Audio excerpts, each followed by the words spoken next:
السلام علیکم ورحمۃ اللہ وبرکاتہ۔ سیدنا عثمان غنی رضی اللہ عنہ پیش خدمت ہے۔ جی ہاں، اسلام کے تیسرے خلیفہ راشد سیدنا عثمان غنی کا دل آویز تذکرہ کہ جن کے علاوہ دنیا میں کوئی ایسا شخص نہیں ہوا جس کے نکاح میں کسی نبی کی 2 بیٹیاں آئی ہوں۔ اعلان نبوت سے پہلے نبی کریم صلی اللہ علیہ وسلم نے اپنی بیٹی رقیہ کو ان کے نکاح میں دیا۔ بدر کے روز وہ فوت ہو گئیں تو اپنی دوسری بیٹی ام کلثوم کو ان کے نکاح میں دے دیا۔ آپ پہلے ایمان لانے والوں یعنی السابقون الاولون میں شامل ہیں، عشرہ مبشرہ میں سے ہیں۔ ان کی مظلومانہ شہادت تاریخ اسلام کی پیشانی پر ایک داغ ہے جسے قیامت تک مٹایا نہ جا سکے گا۔ اللہ تعالی کا ارشاد ہے، والذین آمنوا باللہ ورسلہ اولئک هم الصدیقون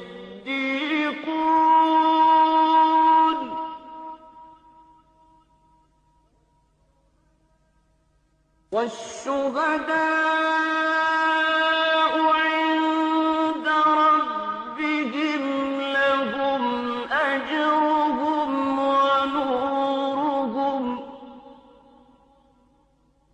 وہ لوگ جو اللہ اور اس کے رسولوں پر ایمان لائے ہیں، یہی تو وہ ہیں جو ان کے پروردگار کے نزدیک صدیق اور شہید ہیں، ان کے لیے اجر اور نور ہے۔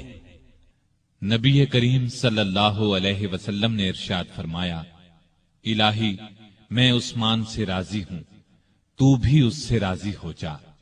عثمان کو آج کے بعد کوئی عمل نقصان نہیں دے گا۔ جماعت اصحاب روشن ستارے ہیں، آسمان پر موجود ستاروں کی روشنی کم و بیش ہے۔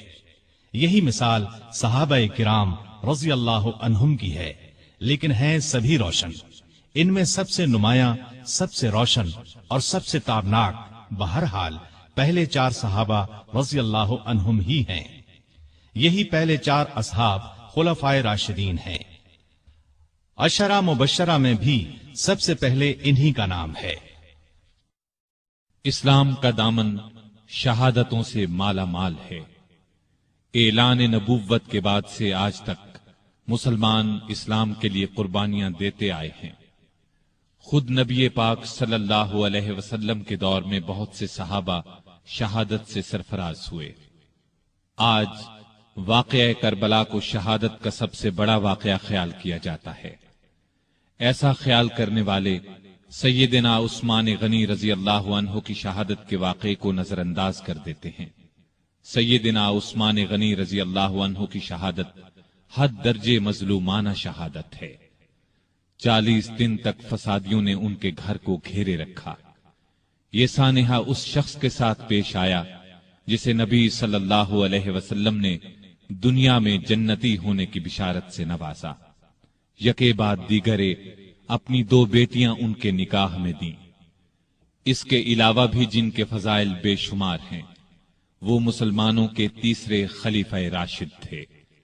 اسلام کے لیے ان کی قربانیوں کی ایک طویل فہرست ہے، لیکن افسوس جب ہم تاریخ کے اوراق الٹتے ہیں تو ان کے صفحات پر اس جیسی ہستی کا بھی خون پھیلا نظر آتا ہے۔ سیدنا عثمان غنی رضی اللہ عنہ ہجری سال شروع ہونے سے 47 سال پہلے 576 عیسوی میں شہر مکہ میں پیدا ہوئے۔ ان کی پیدائش سے 6 سال پہلے ہمارے رسول کریم صلی اللہ علیہ وسلم دنیا میں تشریف لا چکے تھے۔ ماں باپ نے نام عثمان رکھا، اسی نام سے مشہور ہوئے۔ ابو عبداللہ اور ابو عمرو کنیتیں تھیں، لیکن کنیتیں مشہور نہیں ہوئیں۔ مشہور لقب ذوالنورین ہے، اس کا مطلب ہے 2 نوروں والا۔ چونکہ نبی کریم صلی اللہ علیہ وسلم کی 2 صاحبزادیوں سے آپ کی شادی ہوئی، لہٰذا آپ کو یہ لقب ملا۔ دوسرا لقب غنی ہے، بہت مالدار تھے، لیکن اپنا مال دین کی خدمت اور نیکی کے کاموں میں بے تحاشا خرچ کرتے رہتے تھے، اسی لیے غنی مشہور ہوئے۔ 5ویں پشت میں ان کا سلسلہ نسب رسول کریم صلی اللہ علیہ وسلم سے جا ملتا ہے۔ آپ کا تعلق قریش سے تھا اور قریش کے قبائل میں آپ بنو امیہ سے تھے۔ آپ کے پردادا کا نام امیہ تھا۔